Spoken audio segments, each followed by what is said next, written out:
Hello everyone, কি অবস্থা সবার? তো আমি সকাল সকাল ব্লগ শুরু করে দিয়েছি। এখন বাজে ৮টা আর আমি রান্নাবান্না করে নিয়েছি আমাদের সকালের খাবারের জন্য। রান্না বলতে ওই খুবই শর্টকাট। এখানে ছিল গরম ভাতে ঘি আর তার সঙ্গে আলু সেদ্ধ আর ডিম সেদ্ধ দিয়েছি। আমরা হাজব্যান্ড ওয়াইফ দুজন থাকি, তো কখনো সেদ্ধ কখনো ভাজি ভুজি এটা সেটা দিয়ে কিন্তু আমাদের একদমই চলে যায়।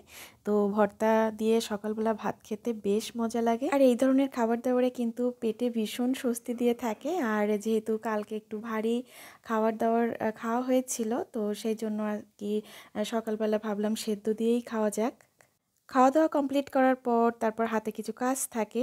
এক এক দিন এক এক ধরনের কাজ থাকে। তো আজকে আমার হাজব্যান্ডের কিছু শার্ট আয়রন করলাম, সোয়েটার আয়রন করলাম, এগুলো গোছগাছ করে তারপর আবার দুপুরে কি রান্না করব। তো ভ্যান থেকে কিছু সবজি কিনলাম। এটা হচ্ছে মাটির আলু আর তার সঙ্গে কিনেছি লাল শাক আর কাঁচামরিচ কিনেছে কিছু।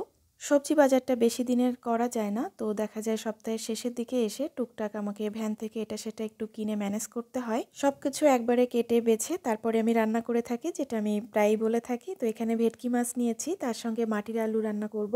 আর এখানে সামান্য একটু মশলা করে নিচ্ছি। এখানে আমি জিরে, গোলমরিচ আর শুকনো লঙ্কা একটু ভাজি করে তারপরে বেটে নিয়েছি। এটাই আমার মাছের মশলা। আর একটু কাঁচামরিচ বাটা দিয়েছি। তো সবজি রান্নাতে আমি এর থেকে বেশি মশলার ব্যবহার করি না। আর সবজিতে আমার মনে হয় যে বেশি মশলা দিলে সবজির নিজস্ব একটা টেস্ট থাকে, যেটা নষ্ট হয়ে যায়।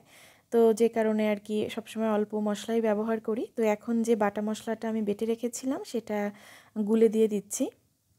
আর এই তরকারিটা মানে মাটির আলুটা ভেটকি মাছ দিয়ে এভাবে খেতে বেশ মজা লাগে। আমি যেভাবে রান্না করি তোমাদের কারোর সঙ্গে আমার রান্না মেলে কিনা অবশ্যই কিন্তু কমেন্ট করে জানাবে।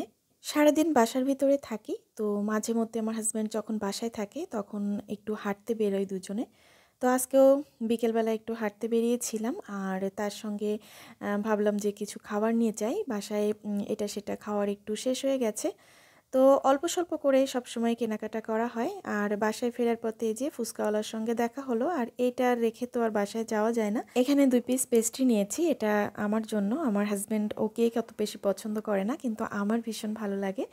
আর একটু টক দই নিয়েছি আর তার সঙ্গে এখানে ক্রিম রোল, তারপরে বিস্কুট, এগুলো নিয়েছি। আর আমার জন্য কিছু মেডিসিন ছিল, মেইনলি মেডিসিনগুলো আনার জন্যই আর কি বের হয়েছিলাম। তার সঙ্গে হাঁটা ঘোরা খাওয়া সব কিছু হয়ে গেছে। আর তোমরা আমার মতো কে কে কেক লাভার আছো আমাকে কিন্তু অবশ্যই জানাবে। আমার হচ্ছে কেক ভীষণ ভালো লাগে খেতে। আর আমার ভিডিওগুলো সব আমাকে নিজেই করতে হয়, তো যার কারণে হয়তো কোয়ালিটিফুল করতে পারি না। একা একা যতদূর পারি ভালো করার চেষ্টা করি। আর তোমরা যারা খুব সুন্দর সুন্দর কমেন্ট করো আমাকে, তো সত্যি বলছি সেই কমেন্টগুলো পড়তে আমার ভীষণ ভীষণ ভালো লাগে।